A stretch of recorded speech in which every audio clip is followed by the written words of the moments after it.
Welcome to our channel. Time to time CTET के recording update के लिए channel को सब्सक्राइब करें और वीडियो को लाइक करें। आज हम करेंगे सीटेट क्वालिफाइंग, यानी कि आपका जो सीटेट है वो कितने नंबर में पास होगा। आपको ये पता होगा कि हमारा जो सीटेट है वो 150 मार्क्स का आता है, जिसमें से जनरल कैटेगरी को 90 मार्क्स लेके आने होते हैं और एसटी, ओबीसी और एससी इन तीनों के लिए 82 मार्क्स होने जरूरी हैं। ठीक है, इससे आपका पेपर जो है वो क्वालिफाई हो जाएगा।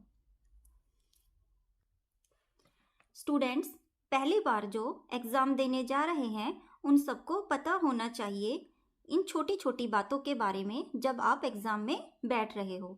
हम बात करते हैं अब नेगेटिव मार्किंग की, होगी या नहीं होगी, यानी कि जब आपका पेपर होगा उसमें नेगेटिव मार्किंग होगी या नहीं। तो स्टूडेंट्स, यहाँ पे आपकी नेगेटिव मार्किंग नहीं होगी, ठीक है, क्योंकि ये क्वालिफाई एग्जाम होता है जिसमें आपको सिर्फ पेपर को पास करना होता है। इसमें आपकी परसेंटेज वगैरह को ज़्यादा वो नहीं दिया जाता, ठीक है, तो इसीलिए यहाँ पे नेगेटिव मार्किंग नहीं होगी। ठीक है, आगे हम देखते हैं स्टूडेंट्स, कुछ बेसिक बातें हैं जब आप एग्ज़ाम देने जा रहे हो तो ये चीज़ें ध्यान दे के पढ़ना।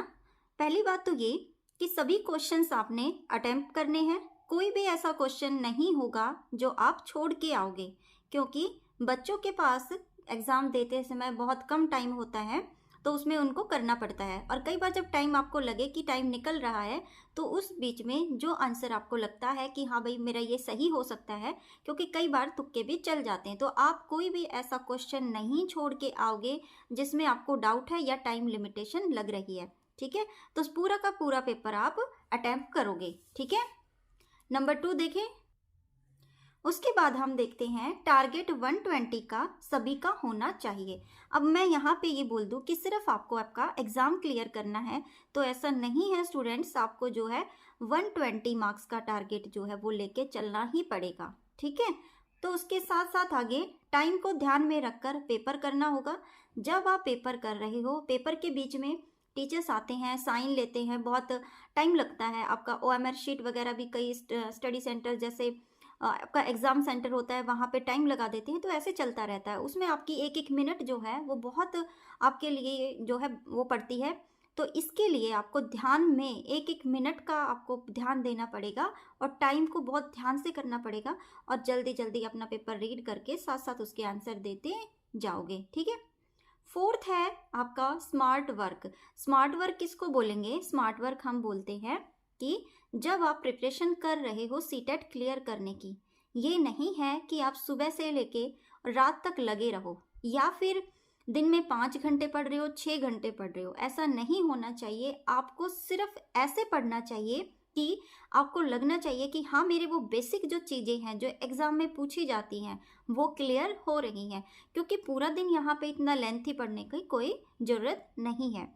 कुछ पॉइंट्स हैं स्मार्ट वर्क करने के, वो मैं आपको अभी बताती हूँ आपने कैसे कैसे करना है, उस चीज़ को आप देखेंगे।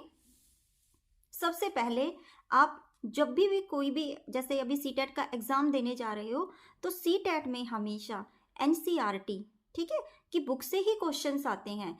बाहर की कोई भी बुक है आपकी उससे क्वेश्चन नहीं आएंगे। NCERT की बुक लो, ठीक है, और आपकी 6th क्लास से लेके 10th क्लास तक जो भी आपका पेपर 1 है या पेपर 2 है उसको आप अच्छे से रीड करेंगे। SST के क्वेश्चंस जो होते हैं 6 to 10th उसी में से पूछे जाते हैं। ठीक है, तो आप NCERT बुक्स लो और उसमें से रीड करना शुरू कर दो। ठीक है, नोट्स बना लो अपने, अभी टाइम है। उसके बाद सेकंड है हमारा यूट्यूब चैनल। स्टूडेंट्स, पहले क्या होता था, आज से कुछ साल पहले, कि यूट्यूब चैनल इतना उसमें नहीं था, लेकिन अब क्या है बहुत सारे यूट्यूब चैनल बन गए हैं। तो मैं ये नहीं कहूँगी कि आप मेरे चैनल पे ही देखो, बहुत सारे ऐसे चैनल्स हैं जो आपको लगता है कि आप उनकी जो पढ़ाने का तरीका है वो आपके समझ आ रहा है, अच्छे से कर पा रहे हो, तो आप उनके चैनल पे जाओ और जो भी आपका सीटेट में एग्ज़ाम देना है, जो भी आपका सब्जेक्ट्स है उसके रिगार्डिंग आप नोट्स बनाओ और उनकी वीडियो देखो ताकि आपको बेसिक चीज़ें क्लियर होती चली जाए। उसके बाद थर्ड की बात करें, PYQ यानी कि प्रीवियस ईयर क्वेश्चन पेपर। ठीक है, स्टूडेंट्स, मैंने सुना है कि बहुत बहुत सारे ऐसे बोलते हैं कि लास्ट वाले जो प्रीवियस ईयर क्वेश्चन है उसमें से कुछ नहीं आता, लेकिन आप जो है ज़रूर पढ़ के जाना, क्योंकि जो क्वेश्चंस होते हैं अगर आप प्रीवियस ईयर को सॉल्व करोगे, याद करोगे, तो उसी में से काफ़ी जो आपके प्रॉब्लम होती हैं या आपके करने का जो तरीका है वो आपको समझ में आ जाएगा, और उसी में से भी आते हैं क्वेश्चंस। ठीक है, तो आप प्रीवियस ईयर क्वेश्चन भी ज़रूर पढ़ोगे। ठीक है स्टूडेंट, जब आप एनसीईआरटी की, यूट्यूब की या प्रीवियस ईयर के क्वेश्चंस पढ़ रहे होते हैं तो साथ साथ उसके नोट्स भी बना लेना, क्योंकि नोट्स बना लेने से एक फ़ायदा होता है, जब आपका एग्ज़ाम आएगा उससे 1 वीक बिफोर आप क्या करना, सिर्फ अपने नोट्स एक बार रीड कर लेना अच्छे से, ताकि आपके नंबर अच्छे आ जाएं। ठीक है, अगर आपको वीडियो अच्छी लगी हो तो प्लीज़ चैनल को सब्सक्राइब करना, अगर सब्सक्राइब कर चुके हो तो लाइक करना, और अगर आपकी सीटेट के रिगार्डिंग और कोई क्वेश्चंस हैं तो आप वो भी पूछ सकते हो। Thanks for watching.